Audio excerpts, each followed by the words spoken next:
Swim Things in Blue Springs, your one-stop shop for all things swim. Pools, spas, patio furniture, swimwear, and accessories. Visit them in Blue Springs or at www.swimthings.com. I transformed it into my anchor. I like to say that. I just recently got a tattoo here of an anchor, but swimming and working out in general, but mostly swimming is my anchor. Is where it's where I like to pass my time. Is where I like to be entertained. Like I was just watching Olympic trials on TV right before this call, watching my friends, like swimming news, podcasts. I just love it. I just love talking about it. And I want to get more involved, even more as a coach now. But yeah, so.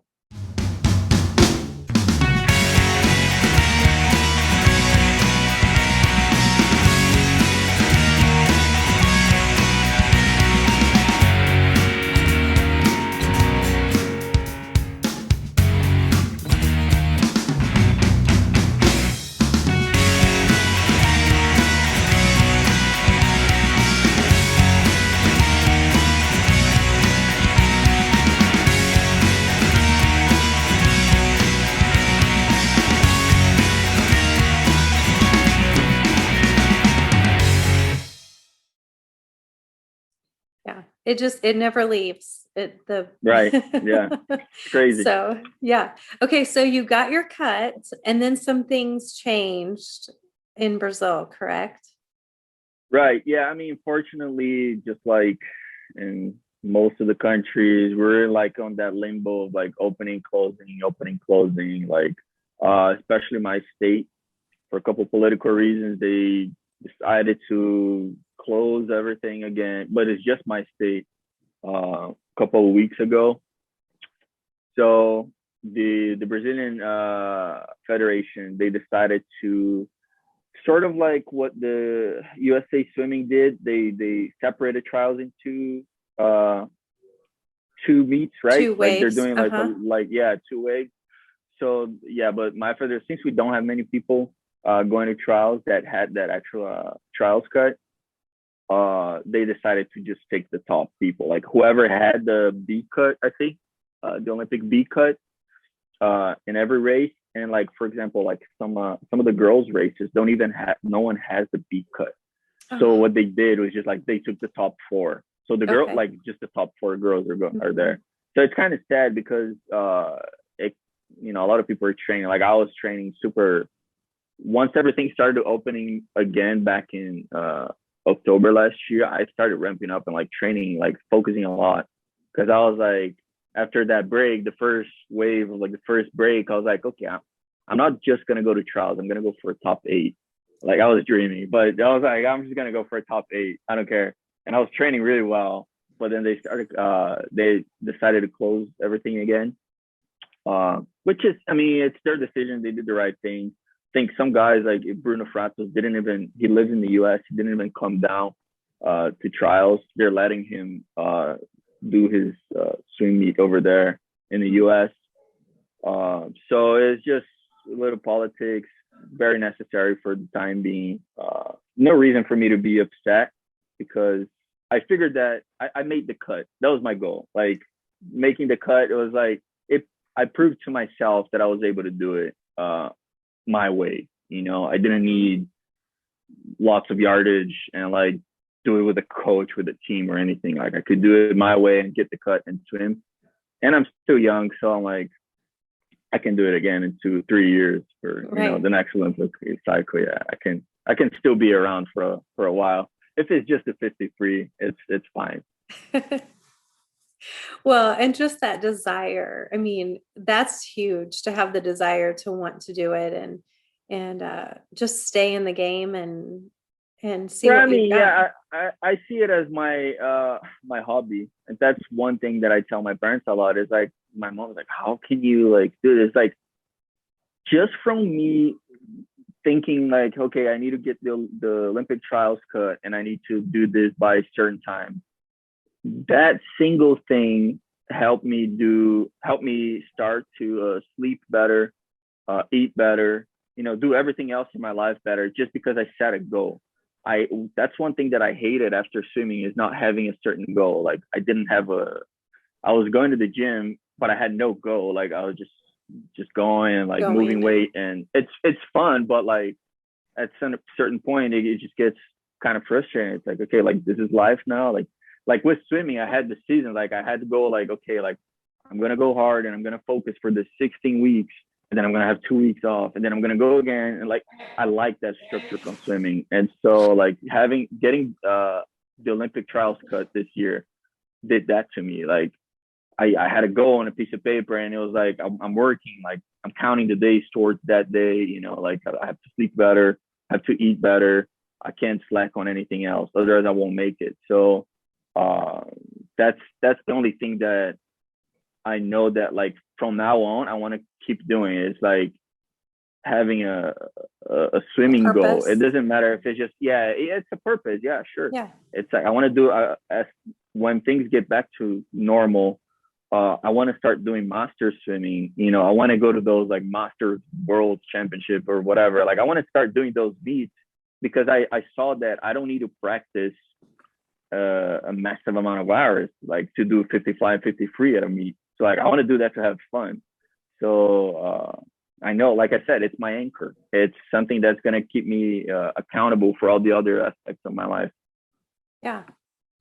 So, and we all have goals and dreams, and this year has just interrupted so many things. And I'm sure that there's moments that you feel like if COVID wasn't in our world right now, that maybe things would be different for you. Yeah, so my goal last year was to, like I said, was to do the Olympic cut, the Olympic trials cut, go to the meet in April, and then head back to the US to start my master's degree. Ended up getting stuck here because of all the traveling restrictions and all of that. I actually wasn't even able to get a visa yet, so I'm still dabbling on that.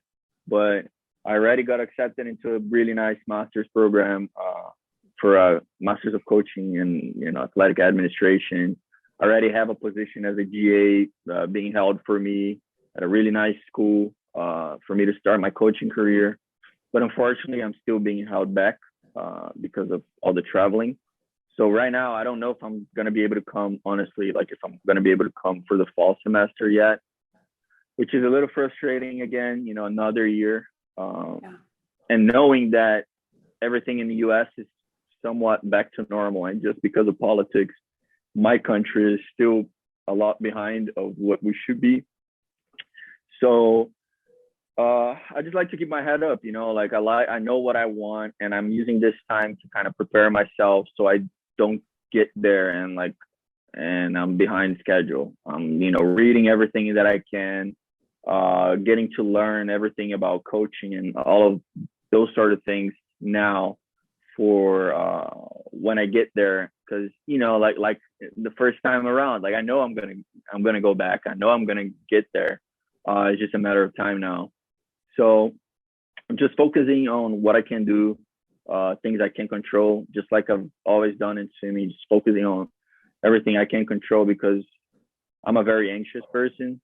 So if I don't focus on that, I'm gonna go days without sleeping, like that sort of deal. So I try to use what I have right now and work with what I have right now. Yeah, and I was actually just thinking that I was going to ask you, like, what advice would you give other swimmers who encounter challenges or obstacles or forks in their road as they're going along their journey? And you just hit on that. So anything else that you... Fortunately, now, like all the federations and at least, the NCAA system is making it to where I think the athletes are going to have another year of eligibility. People who lost their 1 year or whatever. It's sad because I had a lot of friends that lost their nationals meet last year, 2020, and they couldn't do another year of swimming. But this year, people already kind of were more prepared for it, and everyone's kind of starting to adapt. and like I said, like the situation is a little different for you guys up there. I know that like most things are starting like open again. Vaccines are more available than what it is down here. But you know, it's controlling what we can control. Like I know that 5 to 10 years from now, I personally like I believe everything's gonna be back to normal, and we're gonna look back and it's gonna be like, okay, we're learning a lot of different, especially in our sport. Swimming used to be a sport where we thought that one day out of the water was a massive deal and we couldn't survive like when we came back. And we saw a lot of people breaking world records and like going best times after months off the water. Absolutely. So I like to see those positives. It's like, and I know that a lot more content, swimming content started being shared, like podcasts, online content, like online services in general, dry land services and like all that sort of knowledge is starting to be more shared and more available for other people online as well. So I think there are ways of finding the positive in all of this. So that's what I'm trying to hold myself to. Yeah, I agree with you 100%. It's looking at those positives and figuring out ways, to share those positive experiences with others, and just keeping those around us in the swimming world and elsewhere, just headed the right direction. And yeah, definitely. So exactly. Yeah. It would be normal. I mean, I wouldn't say, by the end of this year, everything's going to be 100% back to normal. But I feel like soon we're all going to start like having our normal, or we're going to find a new routine into like, with like all the new things that we're learning now. We're going to find a new routine, kind of like a new pace, new momentum to work with what we have right now. So it's just a matter of time. I agree with you.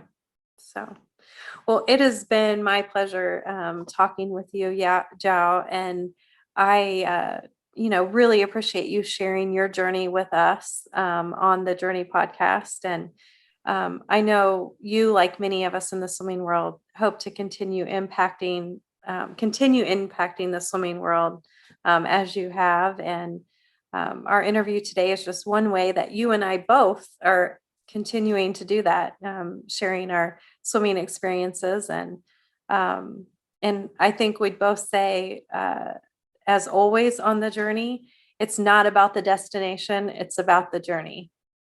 Always about the journey. Yeah, for sure. Yeah, thank you so much for having me. It's been a real pleasure, sharing a little bit of my story. Everyone that is interested in any sort of help, any sort of getting my point of view of things, just contact me on Instagram. I do Instagram. I don't do Facebook, but yeah, Instagram is my main sort of like connection. Is Joao Mescolote. I'm here to help if you want to talk swimming, if you want to talk, like American college, like getting scholarship in the college, like all that sort of thing. I'm more than happy to help with, that whole process and talk a little more about, our journeys. That's great. Hopefully people will reach out to you, because just your experience is, it's one for the record books. It's awesome. So awesome. Yeah. Thanks. Yeah. Appreciate it, Jennifer. You're welcome.